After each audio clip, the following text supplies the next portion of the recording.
मध्य प्रदेश विधानसभा चुनाव के लिए कांग्रेस ने गुरुवार आधी रात को प्रत्याशियों की दूसरी सूची जारी कर दी। पहली सूची में जो 3 प्रत्याशी घोषित किए गए थे उनके टिकट बदले गए हैं। अब दतिया से अवधेश नायक की जगह राजेंद्र भारती, तो वहीं गोटेगांव में शेखर चौधरी की जगह नर्मदा प्रसाद प्रजापति यथावत और पिछौर से शैलेंद्र सिंह का टिकट काटकर अरविंद सिंह लोधी को प्रत्याशी बनाया गया है।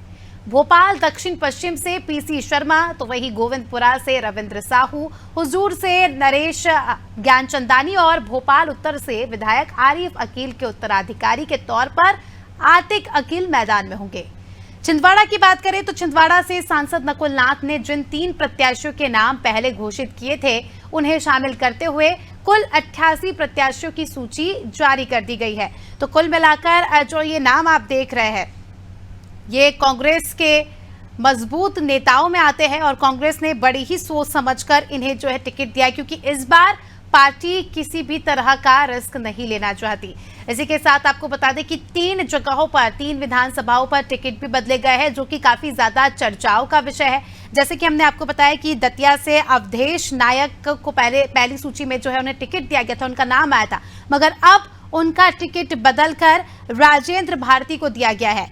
वहीं गोटेगांव में भी शेखर चौधरी का टिकट बदलकर नर्मदा प्रसाद प्रजापति, जिन्हें एनपी प्रजापति भी कहते हैं लोग प्यार से, उन्हें टिकट दिया गया है। तो वहीं पिछौर से शैलेंद्र सिंह का टिकट बदलकर अरविंद सिंह लोधी को यहां से जो है प्रत्याशी का टिकट दिया गया है। तो काफी ज्यादा चर्चाओं का विषय है, क्योंकि अचानक से पार्टी ने टिकट बदल दिए। इसके पीछे जो है सभी अब काफी ज्यादा इस बात को जानना चाह रहे कि क्या वजह रही जो पहले एक बार टिकट देकर फिर से टिकट बदल दिए गए। इसी के साथ ही आपको बता दें कि भोपाल से फिर से जो है भोपाल दक्षिण पश्चिम से फिर से एक बार पीसी शर्मा को मौका दिया गया है, उन्हें एक बार फिर से विधायक का टिकट दिया गया है। तो वहीं आरिफ अकील के बेटे आतिक को भी इस बार टिकट दिया गया है। तो काफी ज्यादा दिलचस्प इस बार का चुनाव होने वाला है, क्योंकि दोनों ही पार्टियों की ओर से मजबूत दावेदार जो है पार्टी ने मैदान में उतारे। अब देखना खास ये होगा कि जनता जो है किस पर भरोसा जताती है। चलिए, इसी के साथ हमारे सहयोगी शिवपुर से हमारे साथ जुड़ चुके हैं राशिद, अगर शिवपुरी की दतिया सीट की बात करें तो अवधेश नायक का टिकट बदलकर अब राजेंद्र भारती को दे दिया गया है। जी बिल्कुल, इस वक्त मैं आपको बता दूं कि राजेंद्र भारती को कांग्रेस ने भरोसा जताया है, क्योंकि अवधेश नायक का बता रहे थे कि अवधेश नायक उनसे फाइट नहीं कर पा रहे थे नरोत्तम मिश्रा से, इसीलिए और लोगों ने इसका विरोध भी जताया था कि उनको वोट दिया जाए, इसीलिए इनका ये टिकट बदला गया है। जी, और अभी फिलहाल अगर स्थिति की बात करें तो क्या कुछ तस्वीरें आप पर सामने निकल कर आ रही, क्योंकि बताया जा रहा है कि कार्यकर्ता जो है काफी ज्यादा विरोध कर रहा है। जी बिल्कुल, कार्यकर्ता का विरोध बहुत ज्यादा होने की वजह से यह टिकट बदला गया है। और वहीं शिवपुरी की अगर मैं आपसे बात करूं, शिवपुरी में पिछोर विधानसभा का भी ये टिकट जो कल रात में 88 उम्मीदवारों की लिस्ट आई है, इसमें भी टिकट बदला गया है, जो कि पहले शैलेंद्र सिंह दूदेव को टिकट दिया गया था। अब कांग्रेस ने अरविंद सिंह लोधी पर भरोसा जताया है। अरविंद सिंह लोधी जो कि जिनकी पत्नी जनपद अध्यक्ष खनियादाना रही हैं और मोहारी कला के रहने वाले हैं, और अरविंद सिंह के बारे में बताया जाता है कि ये शासकीय ठेकेदार भी हैं जी, और सामाजिक कार्यकर्ता भी रहेंगे। जी चलिए, बहुत बहुत शुक्रिया आपका राशिद हमारे साथ जुड़ने के लिए। तो देखिए, टिकट यहाँ पर बदल दिए गए हैं, जिसके बाद से जो है काफ़ी ज़्यादा चर्चाओं में ये नाम आ गए हैं और पिछौर से शैलेंद्र सिंह की जगह अरविंद सिंह लोधी को टिकट दिया गया है। तो काफ़ी ज़्यादा इसमें अलग अलग बातें निकलकर सामने आ रही, क्योंकि बीजेपी ने प्रीतम सिंह लोधी को इस सीट पर जो है टिकट दिया है।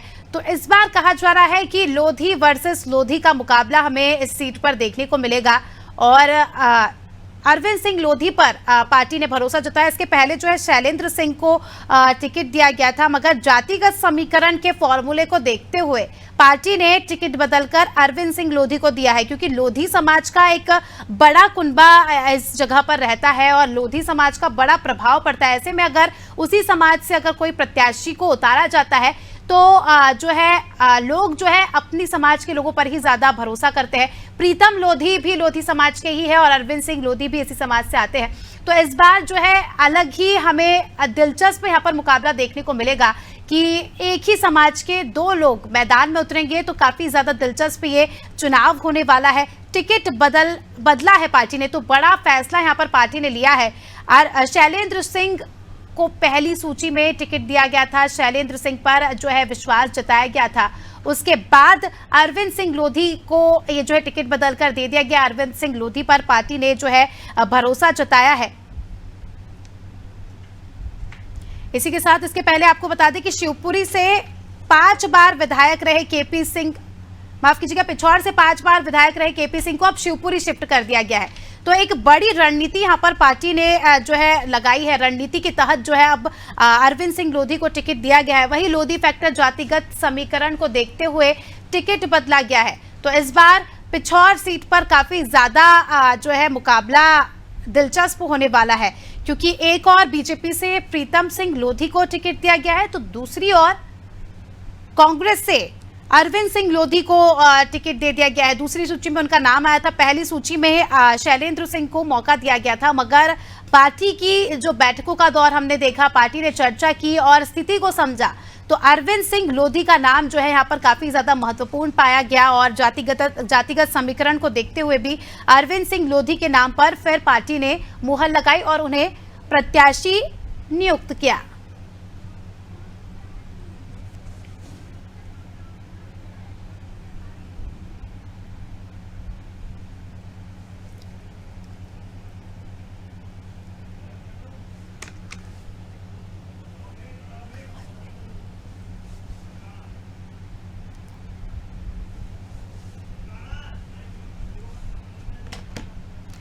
चलिए, इसी के साथ हमारे सहयोगी तौफिक हमारे साथ जुड़ चुके हैं। तौफिक, काफी ज्यादा इस बार दिलचस्प मुकाबला हमें देखने को मिलने वाला है, क्योंकि अचानक से पार्टी ने जो है टिकट बदल दी है। अचानक से 3 प्रत्याशियों के टिकट बदलकर किसी और नेता को यहाँ पर जो है पार्टी ने मौका दिया है। देखिए, बिल्कुल मध्य प्रदेश की बात की जाए तो मध्य प्रदेश का नाम कहीं अगर छिंदवाड़ा आता है तो कहा जाता है कि कमलनाथ का गढ़ छिंदवाड़ा है। इसके लिहाज से अगर देखा जाए तो छिंदवाड़ा में जो कांग्रेस की पहली सूची आई थी जिसमें पूर्व मुख्यमंत्री कमलनाथ का नाम था, वही दूसरी सूची कल जो जारी हुई है उसमें 6 जो प्रत्याशी है उनको रिपीट कर दिया गया है। फिर देखा जाए तो कांग्रेस ने कहीं ना कहीं जो प्रत्याशियों के नाम सामने आए वो उन पर भरोसा जताया है। बात की जाए भाजपा की तो भाजपा के 6 प्रत्याशियों की छिंदवाड़ा पर घोषणा कर दी गई है। एक प्रत्याशियों की चौरी विधानसभा से बाकी है, वहां पे भी संशय बना हुआ है। देखा जाए तो राजनीतिक चुनावी सरगर्मी काफी तेज हो चुकी है और छिंदवाड़ा में दोनों ही पार्टी ने अपने प्रत्याशियों की घोषणा कर दी है, लेकिन अभी भी भाजपा ने चोरी में संशय बना हुआ है। हालांकि अब किसको टिकट दी जा रही है फिलहाल अभी कुछ कहा नहीं जा सकता, लेकिन फिर भी राजनीतिक गर्मी छिंदवाड़ा पर तेज है। जी, बात करें छिंदवाड़ा की तो नकुल नाथ ने जिन 3 प्रत्याशियों के नाम दिए थे उनको जो है पार्टी ने मौका दिया है। तो मैं चाहूंगी कि उन 3 प्रत्याशियों के बारे में आप थोड़ा सा बता दें कि ये कौन है और इनका जो राजनीतिक इतिहास है वो कैसा है। देखिए, बिल्कुल जब सांसद नकुल नाथ अमरवाड़ा विधानसभा क्षेत्र के बड़े गांव पहुंचे थे, वहां पर जो विधायक कमलेश शाह है वो मंच में थे। वो लगातार 2 वर्ष से अमरवाड़ा विधानसभा चुनाव से जीतते आ रहे हैं, जिसके बाद फिर वहां पर जनसभा को संबोधित कर रहे थे। उसी दौरान उन्होंने कमलेश शाह को लेकर जनता से कहा था कि यही आपके प्रत्याशी है, इन्हीं को वोट देना है। ऐसे ही उन्होंने परासिया और एक विधानसभा सीट पर और कही थी। देखा जाए तो लगभग तीनों जो प्रत्याशियों की बात उन्होंने कही थी, तीनों की फिलहाल जो सूची है उस पर नाम है। देखा जाए तो कांग्रेस के 6 प्रत्याशियों की यहाँ पर घोषणा कर दी गई है।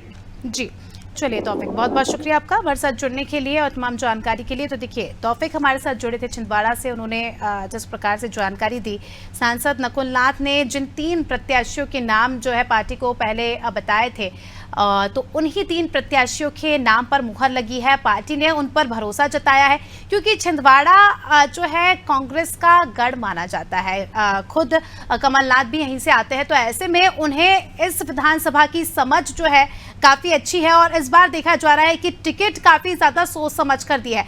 पार्टी ने उन्हीं नेताओं को टिकट दिए जो जीता हो। इसी के साथ इस सूची में 6 विधायकों के टिकट भी काटे गए हैं। आंतरिक सर्वे में पता चला है कि विधायक का जो है, इनके जो अल्टरनेटिव नाम है वो ज्यादा चर्चित है और उनके जीतने के चांसेस इस बार ज्यादा है। तो इन विधायकों के टिकट काटकर दूसरे प्रत्याशियों पर कांग्रेस ने जो है भरोसा जताया है। तो इस बार जो नाम निकलकर सामने आए काफी ज्यादा दिलचस्प है। इसी के साथ एक सीट पर पार्टी ने अभी होल्ड किया है, वो है बैतूल से आमला की सीट, जहां पर कलेक्टर जो है चुनाव लड़ना चाह रही है दांगरे जी।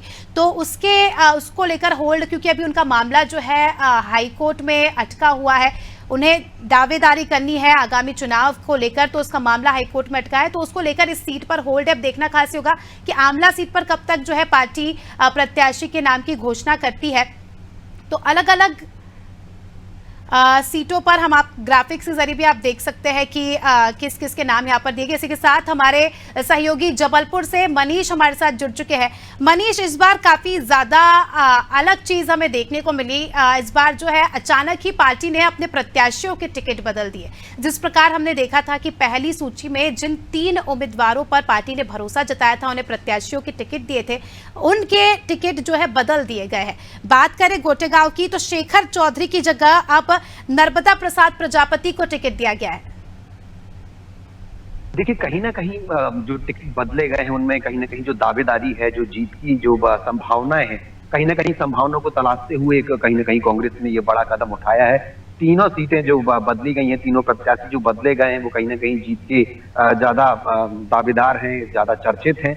तो कहीं ना कहीं एक बड़ा फैसला जो कांग्रेस ने लिया है वो बिल्कुल इसी को देखते हुए, क्योंकि कहीं ना कहीं कांग्रेस भी इस बार अपनी फिर से सरकार में आना चाहती है, सरकार बनाना चाहती है। इसलिए इस बार जो हमने देख रहे हैं कि काफी सोच समझकर जो है वो टिकट का जो वितरण है वो किया जा रहा है। अगर हम जबलपुर की बात करें, जबलपुर में अब कांग्रेस ने जो है आज 2 प्रत्याशियों की जो लिस्ट जो आई है उसमें उन्होंने घोषणा कर दी है। तो कहीं ना कहीं जबलपुर में जो 8 विधानसभा सीटें हैं, 8 पर प्रत्याशी जो है वो उतार दिए गए हैं। आज कैंट विधानसभा और पनागर विधानसभा से प्रत्याशियों का जो है वो टिकट दिया गया है। कैंट विधानसभा बीजेपी का गढ़ मानी जाती है और कहीं कहीं पनागर में भी पिछली 2 बार से बीजेपी यहाँ पर जीत रही है और पहले भी बीजेपी यहाँ पर काबिज थी। तो कहीं ना कहीं दोनों सीटें जो है बीजेपी का लगभग गढ़ बन चुकी हैं। अब देखना ये होगा कि क्योंकि दोनों जो चेहरे हैं, राजद पटेल की बात करें, अभिषेक चौक से चिंटू की बात करें, दोनों प्रत्याशी पहली बार मैदान में है। तो ये देखने वाली बात होगी, दिलचस्प होगा ये मुकाबला कि कैसे बीजेपी के गढ़ को खाड़ते हैं और कैसे वहां पर कब्जा करते हैं। हालांकि जिस तरह से 8 सीटों पर बीजेपी अभी उम्मीदवार नहीं उतार पाई है, उत्तर मध्य विधानसभा और सिहोरा में भी अभी बीजेपी का पैंच फंसा हुआ है। 2 सीटें अभी बीजेपी की जो है वो प्रत्याशी घोषित नहीं हो पाए हैं। तो बीजेपी कहीं ना कहीं 2 सीटों पर असमंजस में अभी फंसी हुई है, दावेदार है, लेकिन कहीं ना कहीं जिसमें अगली लिस्ट का जो है, अगली सूची की जो प्रतीक्षा हो रही है, तो कहीं ना कहीं अब कांग्रेस तो अपने सारे प्रत्याशियों की घोषणा कर चुकी है और चिंटू चौक से काफी समय से कैंट विधानसभा में एक्टिव थे और टिकट के लिए दावेदारी कर रहे थे। तो उनको इस बार कांग्रेस ने अपना प्रत्याशी बनाया है। जी बिल्कुल। तो बहुत ज़्यादा सोच समझकर मनीष ये सूची जो है जारी करी गई है, क्योंकि कांग्रेस जो है इस बार किसी भी प्रकार के रिस्क लेने के चांस में नहीं है, किसी भी प्रकार का रिस्क जो है पार्टी नहीं लेना चाहती है। तो अब देखना खास होगा कि जिन प्रत्याशियों पर भरोसा जताया है, क्या जनता उन पर भरोसा जता पाती है, नहीं, ये देखना दिलचस्प होगा। बहुत बहुत शुक्रिया आपका हमारे साथ जुड़ने के लिए और तमाम जानकारी के लिए। तो देखिए, जबलपुर से हमारे साथ मनीष हमारे सहयोगी जुड़े थे। उन्होंने जो है जिस प्रकार से जिक्र किया कि काफी ज्यादा सोच समझकर यहाँ पर पार्टी ने टिकट दिए हैं और जिन नामों की बात उन्होंने कही, ये नाम अपने आप में काफी ज्यादा महत्वपूर्ण माने जा रहे हैं। वही नाम है जिनके चांसेस बहुत ज्यादा है आगामी चुनाव में जीतने के और जिनका वर्चस्व जो है इन सीटों पर काफी ज्यादा है। कई सालों से ये जो है पार्टी का काम कर रहे हैं। तो इन सभी बातों को मद्देनजर रखते हुए कांग्रेस ने इन्हें जो है चांस दिया। वहीं अगर बीजेपी के भी प्रत्याशियों की बात करें तो बीजेपी ने भी काफी ज्यादा स्ट्रांग उम्मीदवार जो है इन सीटों पर उतारे हैं। तो चलिए, इसी के साथ गोटेगांव से हमारे सहयोगी मनीष मिश्रा हमारे साथ जुड़ चुके हैं, उनसे जानेंगे क्या हाल है। मनीष, अगर बात करें गोटेगांव की, तो गोटेगांव में भी एक बड़ा हमें फेरबदल देखने को मिला है, जहां पर पहले शेखर चौधरी को टिकट दिया था कांग्रेस पार्टी ने, पहली सूची में शेखर चौधरी का नाम आया था, मगर अब उनका टिकट बदलकर नर्मदा प्रसाद प्रजापति जो कि विधायक है उन्हें टिकट दे दिया गया है। जी मैडम, आपको बताना चाहता हूँ, गोटेगांव से जो पहले शेखर चौधरी को पहली टिकट मिला था, लेकिन रात में जो अगली सूची कांग्रेस की जारी उसमें पूर्व विधानसभा अध्यक्ष और गोटेगांव जो विधायक थे एनपी प्रजापति, उनको टिकट मिला है। जी शेखर, कहा ये भी जा मनीष कहा यह भी जा रहा है कि जब शेखर चौधरी को टिकट दिया गया तो कहीं ना कहीं नर्मदा प्रसाद प्रजापति के समर्थन में जो कार्यकर्ता है उनमें भी नाराजगी देखी गई, और कहा यह भी जा रहा है कि एनपी प्रजापति जो है ये क्यास लगाया जा रहा है कि बीजेपी के कई नेता उनके संपर्क में आ गए थे, तो इस वजह से या इस डर से कांग्रेस ने फिर से उन पर विश्वास जताया और फिर से उन्हें टिकट दिया है। जी मैडम, ऐसा ही उनका 2 दिन पहले ऐसे चला था कि भाजपा से हो सकते हैं गोटेगांव से टिकट मिल सकता है, लेकिन अब ये मुकाबला गोटेगांव विधानसभा में त्रिकोणीय होने की संभावना, क्योंकि शेखर चौधरी निर्दलीय चुनाव लड़ेंगे। जी अब उनसे बात हुई सुबह मेरी। जी, तो क्या आप उनके उम्मीदवार हम कह सकते हैं सेटिस्फाइड है, क्योंकि नाराजगी लगातार देखी जा रही, क्योंकि वरिष्ठ नेता है एनपी प्रजापति जी, कई बार विधायक रह चुके हैं, अभी भी विधायक है और पूर्व विधानसभा अध्यक्ष भी रहे हैं, तो जब उन्हें टिकट नहीं दिया गया तो कहीं ना कहीं नाराजगी देखी गई कार्यकर्ताओं में। अब क्या वो सेटिस्फाइड है, अब वो खुश है कि अब फिर से जो उनके पसंदीदा नेता को यहाँ पर टिकट मिल गया है? नहीं, अभी भी मैडम कांग्रेस लगभग गोटेगांव में 2 भागों में बटी हुई है, क्योंकि आधे जो समर्थक हैं वो शेखर चौधरी के साथ में दिख रहे हैं। जी, तो चलिए देखना दिलचस्प हो जाएगा, क्योंकि कांग्रेस में गुटबाजी की बातें अक्सर जो है सामने आती है, तो कुल मिलाकर गोटेगांव में भी अब संशय की स्थिति हो गई है, 2 भागों में कांग्रेस जो है बट गई है। बहुत बहुत शुक्रिया आपका मनीष हमारे साथ जुड़ने के लिए और तमाम जानकारी के लिए। तो देखिए, अलग अलग विधानसभा सीटों का हमने हाल जाना, जो है इस बार दूसरी सूची के आते ही कई सारे सवाल जो है कांग्रेस पर भी खड़े हुए।